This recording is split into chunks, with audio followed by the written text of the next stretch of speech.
Hello everyone, welcome to IFS. तो 100 day challenge के अंदर हमारा आज का 6th डे और उम्मीद है कि आपको ये क्वेश्चन सीरीज बहुत ही अच्छी लग रही है और आप इस क्वेश्चंस को अप्लाई कर रहे हो और आप ईमानदारी से इस क्वेश्चंस के आंसर भी खुद निकाल रहे हो। ऐसा तो नहीं है कि आप मेरे द्वारा सॉल्व किए क्वेश्चंस को ही सॉल्व कर रहे हो विद अपनी तरफ से कोई एफर्ट्स नहीं लगा रहे हो। तो आपके लिए 100 डे चैलेंज के ये क्वेश्चंस हमारे ऐप के ऊपर अवेलेबल है और वहां पर विथ इन टाइम आपको इन क्वेश्चंस को अप्लाई करना है। और ये फ्रेम हर क्वेश्चंस यहाँ पर अप्रोक्सीमेट 4 क्वेश्चंस लेके आया है, मतलब हर एक स्टेटमेंट यहाँ एक क्वेश्चंस को विथ इन फ्रेम करती है। तो आपको ये क्वेश्चंस को अप्लाई करना है और वहां पर खुद ईमानदारी से वो टेस्ट देना है और उस टेस्ट के साथ में आपको टॉप विनर्स को यहाँ पर आईआईटी जेम का recorded course free of cost available होगा। ये तो मैं आपको न्यूज सुना ही चुका हूं। तो आइए चलो चलते हैं आज के हमारे कॉन्सेप्ट्स के अंदर कौन सा यहाँ पर टॉपिक होगा जो कि अपने कॉन्सेप्ट्स को बिल्डअप करेगा। ठीक है, तो मेरे साथ साथ अगर किसी ने क्वेश्चंस नहीं किए हो तो वीडियो को पॉज करना हर क्वेश्चंस पे और यहाँ पर खुद से अपने दिमाग से यहाँ पर क्वेश्चंस को अप्लाई करने की कोशिश करना एंड देन लास्ट में मेरे आंसर से खुद के आंसर मैच करना और देखना किस टेक्निक से हम क्वेश्चंस को अप्लाई कर सकते हैं, कौन सी एलिमिनेशन मेथड का यूज करके हम क्वेश्चंस का करेक्ट आंसर जान सकते हैं। ठीक है, तो आइए चलो चलते हैं फर्स्ट क्वेश्चन पे। तो वीडियो को पॉज करो और इस क्वेश्चंस को अप्लाई करो। तो क्वेश्चंस क्या पूछा गया है, सबसे पहले क्वेश्चंस को ध्यान से पढ़ो और हर एक स्टेटमेंट को इतनी ईमानदारी से पढ़ना है हमें कि हर एक स्टेटमेंट के अंदर हमें अपना आंसर मिल सके। मतलब या तो वो स्टेटमेंट गलत होना चाहिए या तो वो स्टेटमेंट करेक्ट होना चाहिए। तो अगर आपके कॉन्सेप्ट मजबूत हो गए तो ऑब्वियसली आपके इस क्वेश्चंस को अप्लाई करने में ज्यादा मेहनत नहीं लगेगी। ठीक है, विच statement accurately describe the constant and variable region of antibody.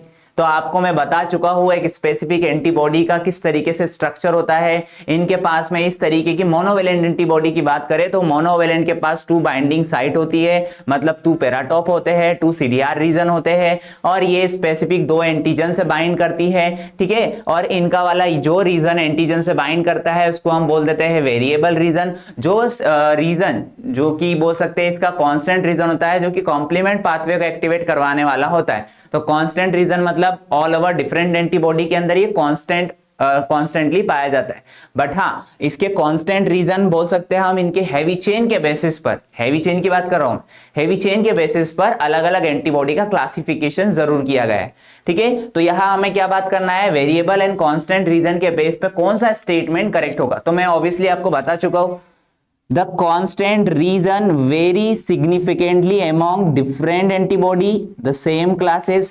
तो constant region की बात कर ले। constant region का मतलब यही होता है कि constantly हर एंटीबॉडी के अंदर सेम रीजन प्रेजेंट हो। तो यहाँ डिफरेंट की बात कही गई है और different only on variable region होता है क्योंकि इनको अलग अलग एंटीजन और एपिटोप से बाइंड करना है, इसलिए ये वेरिएबल रीजन कहलाता है। और वो वेरिएबल रीजन के अंदर वो पार्ट जो कि एंटीजन के एपिटोप से कॉम्प्लीमेंट्री बाइंड करता है उसको हम क्या बोल देते हैं, सीडीआर रीजन। ठीक है, तो फर्स्ट स्टेटमेंट रॉन्ग हो गई क्योंकि ये कॉन्स्टेंटली होता है, वेरी नहीं होता है, यहां पर कॉन्स्टेंट रीजन है क्योंकि इसका नाम ही कॉन्स्टेंट रखा हुआ है। ठीक है, फर्स्ट स्टेटमेंट इनकरेक्ट, तो पहला आंसर गलत, दूसरा आंसर गलत। ठीक है, सेकेंड एंड फोर्थ हमारे पास बचा है। बाकी देख लेते हैं। The variable region is responsible for the specificity of the antigen binding. बिल्कुल करेक्ट बात है क्योंकि इसी रीजन के ऊपर एंटीजन बाइंडिंग साइट होती है और ये स्पेसिफिक रीजन होता है। हर सीडीआर रीजन हर एक एंटीजन के लिए स्पेसिफिक होता है, एंटीजन के एपिटोप के लिए। ठीक है, The variable region of the both heavy chain light chain form the antigen binding site। बिल्कुल करेक्ट बात है क्योंकि एंटीजन एंटीबॉडी की अगर हम बात कर ले तो एंटीबॉडी इस तरीके से होती है वाई शेप, इनके पास में हैवी और लाइट चेन डाइसल्फाइड बॉन्ड के थ्रू लिंक होती है। तो दोनों का वेरिएबल रीजन यहाँ पर एंटीजन से बाइंड करवाने का काम करता है, मतलब इनके पास में ऐसे सीडीआर रीजन प्रेजेंट होते हैं जो कि एंटीजन के एपिटोप से बाइंड करते हैं। Next statement, The constant region determine the effector function of the antibody। बिल्कुल करेक्ट बात है। इफेक्टर फंक्शन की का मतलब क्या हो गया, इफेक्टर फंक्शन मींस यहां इम्यून रिस्पांस की बात की जा रही। तो अगर कभी मैं बात कहूं कि ये एंटीबॉडी है, ये एंटीबॉडी किसी एंटीजन, मान लो कि ये हैंड मेरा एंटीजन है, ये एंटीबॉडी जाकर ऐसी बाइंड हो गई, मतलब वेरिएबल रीजन जाकर बाइंड हो गया, तो जैसे ही बाइंड होता है तो इसका जो कांस्टेंट रीजन होता है ये कॉम्प्लीमेंट पाथवे को बाइंड करवा सकता है, इफेक्टर इम्यून रिस्पॉन्स करवा सकता है, तो ये इफेक्टर इम्यून रिस्पॉन्स के लिए रिस्पॉन्सिबल होता है। The variable region remain the same across different antibody of the different specificity। मतलब वेरिएबल रीजन यहां पर सेम होता है क्या? डिफरेंट एंटीबॉडी का वेरिएबल रीजन है तो वेरी होगा ना, वेरिएबल होगा, तो ये स्टेटमेंट गलत है, यहां पर सेम नहीं होता है, ये वेरिएबल होता है। ठीक है, सेकेंड स्टेटमेंट सही, सेकेंड आंसर करेक्ट है, बी सी एंड डी। ठीक है, होप सो आपका सभी का आंसर यही आया होगा। नेक्स्ट क्वेश्चन पे चलते हैं, वीडियो को पॉज करो, इस क्वेश्चन को खुद से अप्लाई करने की कोशिश करो। ईमानदारी बरतना बहुत जरूरी है किसी एग्जाम को क्वालिफाई करने के लिए, और खुद के लिए तभी ईमानदार बनो। Second question, which statement accurately describe the structure of antibody? कौन सा स्टेटमेंट एक्यूरेटली डिस्क्राइब करता है स्ट्रक्चर ऑफ एंटीबॉडी को? ठीक है, antibody consist of 2 heavy chain and 2 light chain, बिल्कुल करेक्ट बात है। अगर मॉलिक्यूलर वेट की बात कर ले तो 2 हैवी चेन का मॉलिक्यूलर वेट 100 किलो डाल्टन का होता है, मतलब सिंगल का 50 किलो डाल्टन का होगा।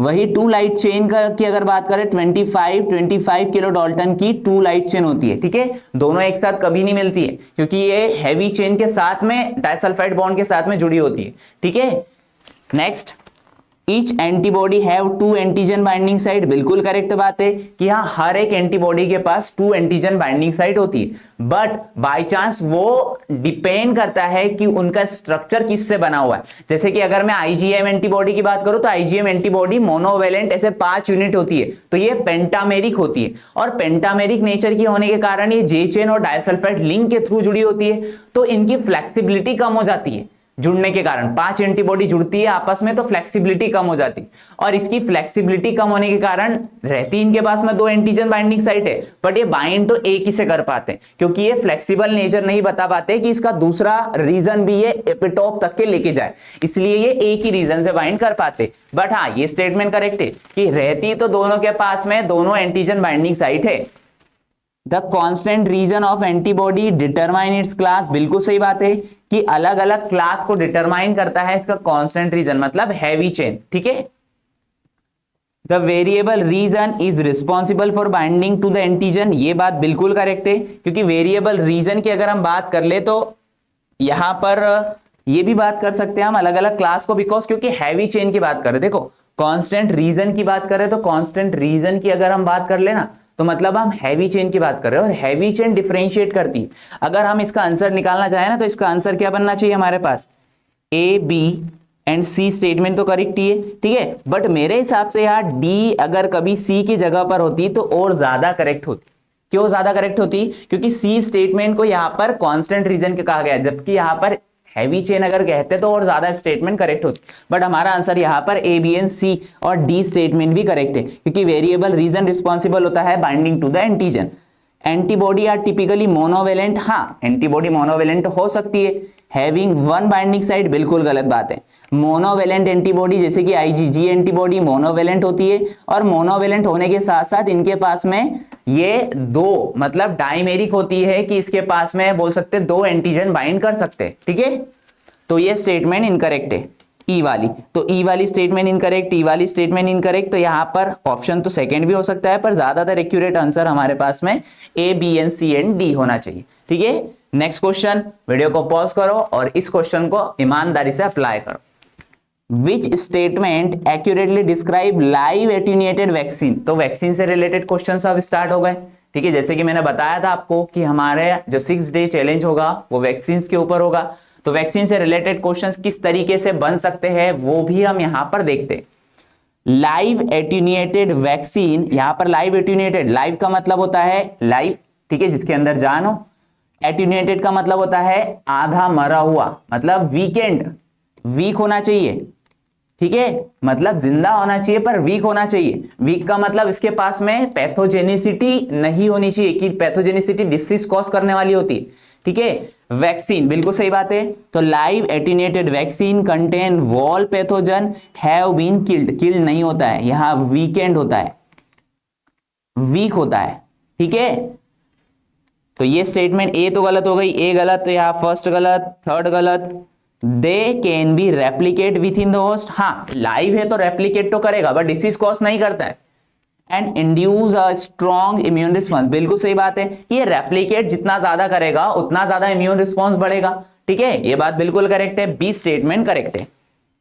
सी की बात कर लेते हैं, live attenuated vaccine are suitable for individual with weakened immune system, बिल्कुल सही बात है। ठीक है, अगर हम बात कर ले, चलो सी स्टेटमेंट को हम देखते हैं एक बार। Example include the measles, mumps and rubella, बिल्कुल सही बात है कि ये एग्जाम्पल होते हैं लाइव एट्यूनेटेड वैक्सीन के।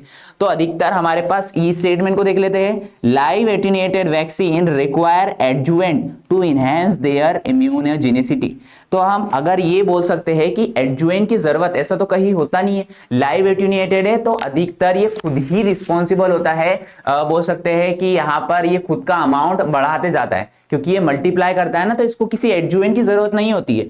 तो ये स्टेटमेंट रॉन्ग है। Live attenuated vaccine are suitable for individual with weakened immune system, मतलब कि किसी का इम्यून सिस्टम अगर वीक है, विथ लगाया के साथ वीक है, तो इसको अगर कभी हम लाइव एट्यूनेटेड वैक्सीन देते हैं तो उसका इम्यून रिस्पॉन्स ज्यादा इंड्यूस हो जाएगा और ये स्ट्रॉन्ग इम्यून रिस्पॉन्स बन जाएगा। ये बात बिल्कुल करेक्ट है, B C and D statement is the correct statement. Next question, video को पॉज करो और इसको अप्लाई करो। ठीक है, क्या पूछा गया है, विच statement accurately describe killed inactivated vaccine. अब देखो किल्ड है मतलब किल्ड है, मरी हुई वैक्सीन है। ठीक है, killed vaccine contain whole pathogen have been weakened, weakened नहीं होता है सर, ये किल्ड ही होता है। वीकेंड की अगर हम बात करें, वीकनेड अगर कभी होगा तो ये वीक वाला लाइव एट्यूनेटेड हो सकता है। तो फर्स्ट स्टेटमेंट इनकरेक्ट हो गई, मतलब ए यहां से कट करो। सेकेंड स्टेटमेंट पढ़ लेते हैं, they can not replicate with the host, बिल्कुल सही बात है, क्योंकि लाइव हो तो रेप्लीकेट करे, अगर लाइव ही नहीं है, जान ही नहीं है, लिविंग ही नहीं है, तो फिर रेप्लीकेशन कहां से करेगा। ठीक है, killed vaccine often require multiple dose और बूस्टर शूट, बिल्कुल सही बात है, क्योंकि ये खुद से तो मल्टीप्लाई नहीं कर सकता जिससे कि ये लंबे समय तक के इम्यून सिस्टम को एक्टिवेट रख सके, तो इसके मल्टीपल डोज देने की जरूरत पड़ जाती है। ठीक है, example include the polio vaccine, hepatitis A vaccine, बिल्कुल करेक्ट बात है कि पोलियो और हेपेटाइटिस वैक्सीन जो होती है ये इम्यून रिस्पॉन्स की किल्ड वैक्सीन बनाने का काम करती है। B C and D statement correct हो गया। Killed vaccine are more likely to cause severe side effect, ऐसा बिल्कुल नहीं है। साइड इफेक्ट तो तब हो गए ना सर जब ये खुद से मल्टीप्लाई कर ले, खुद की पैथोजेनिसिटी रखे।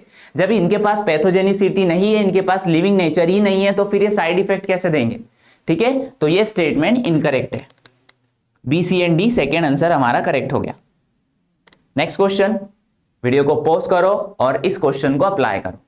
पढ़ लेते हैं, which statement accurately describe recombinant vaccine, कौन सी यहां पर स्टेटमेंट रिकॉम्बिनेंट वैक्सीन को एक्यूरेटली डिस्क्राइब करती है। तो फर्स्ट क्या पूछा गया है statement, recombinant vaccine are produced by genetically engineered pathogen, बिल्कुल सही बात है। अगर रिकॉम्बिनेंट नेचर की है मतलब कहीं ना कहीं से किसी ना किसी का कॉम्बिनेशन करके बनाई गई है, मतलब जेनेटिकली इंजीनियर्ड है, तो ये बात बिल्कुल करेक्ट है।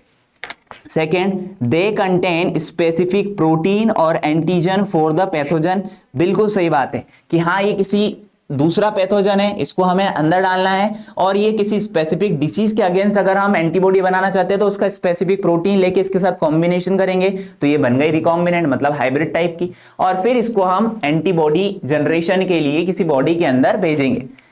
Recombinant vaccine can replicate within the host to induce immunity. ठीक है, तो रिकॉम्बिनेंट वैक्सीन लाइव है नॉन लाइव है डिपेंड करता है, तो ये स्टेटमेंट 100% करेक्ट बोले ऐसा नहीं हो सकता है, इसलिए ये स्टेटमेंट हम रॉन्ग ही मानेंगे। Example include hepatitis B vaccine, human papilloma virus, बिल्कुल सही बात है वैक्सीन। तो देखो एग्जाम्पल भी मैं स्टेटमेंट में लेके आया हूं, और एग्जाम्पल भी याद करना क्योंकि पूछा जाता है, सिंगल क्वेश्चन बन जाता है इससे कि बताओ कि कौन सी यहां पर वैक्सीन है जो कि रिकॉम्बिनेंट वैक्सीन के थ्रू यहां पर दी जाती।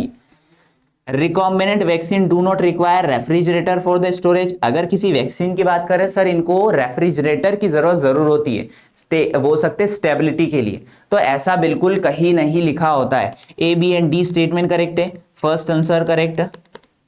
Next question and then last question, क्या पूछा गया है, आराम से क्वेश्चन को पढ़ो और अप्लाई करो अपने माइंड को। विच statement accurately describe auto immune disease. Auto immune disorder होता किसकी वजह से, खुद के इम्यून सिस्टम की वजह से होता है, क्योंकि ये खुद के प्रोटीन को रिकॉग्नाइज कर लेता है और उसके अगेंस्ट एंटीबॉडी जनरेट कर देता है। ठीक है, auto immune disorder result from an over active immune response against the self antigen, जो कि मैं बता चुका हूं अभी कि सेल्फ खुद के एंटीजन के अगेंस्ट एंटीबॉडी बनना स्टार्ट हो जाती है, और एंटीबॉडी बनना स्टार्ट हो जाती है और खुद की सेल का यहां पर डिस्ट्रॉय स्टार्ट हो जाता है, जिससे कि ये डिसीज कॉज कर देती है। They can affect various organ and tissue in the body, बिल्कुल करेक्ट बात है, क्योंकि खुद के ऑर्गन और टिश्यूज को डैमेज कर देती है एंटीबॉडी।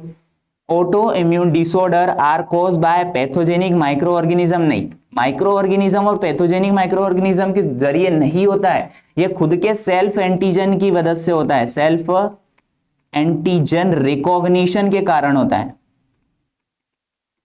ठीक है, तो ये स्टेटमेंट रॉन्ग हो गई, सी स्टेटमेंट अगर रॉन्ग हो गई तो ये स्टेटमेंट गलत हो गया, ये गलत हो गया। ठीक है, next example include rheumatoid arthritis, multiple sclerosis and type 1 diabetes mellitus, बिल्कुल करेक्ट बात है। एग्जाम्पल ध्यान रखना, ये डी स्टेटमेंट बहुत ही इंपॉर्टेंट स्टेटमेंट है, इसी से आपके 4-5 क्वेश्चन बनाए जा सकते हैं। Treatment of auto immune disorder typically involve suppressing the immune system, बिल्कुल सही बात है कि अगर ट्रीटमेंट की बात कर रहे हो ऑटो इम्यून डिसऑर्डर की, तो सबसे पहले तो आपको आपका इम्यून सिस्टम सप्रेस करना होगा, तभी इसके अगेंस्ट एंटीबॉडी जो बन रही है सेल्फ एंटीजन के अगेंस्ट, तो वो बनना बंद होगी। ठीक है, तो ये ट्रीटमेंट कहा जा सकता है, इसीलिए A B and D statement correct है। ठीक है, क्योंकि बी स्टेटमेंट यहां पर ए नहीं है, इसलिए ये स्टेटमेंट ज्यादा तौर पर हम करेक्ट नहीं बोल सकते। तो यहां पर हमारा आज का सेशन कंप्लीट होता है। होप सो कि आपको ये सेशन अच्छे लगे। ठीक है, तो कमेंट बॉक्स में जरूर बताना मुझे कि आपको ये क्वेश्चंस किस तरीके से लगे, किस तरीके से आपका रिवीजन हो रहा है। ठीक है, तो thank you everyone, thank you for watching this video and happy learning.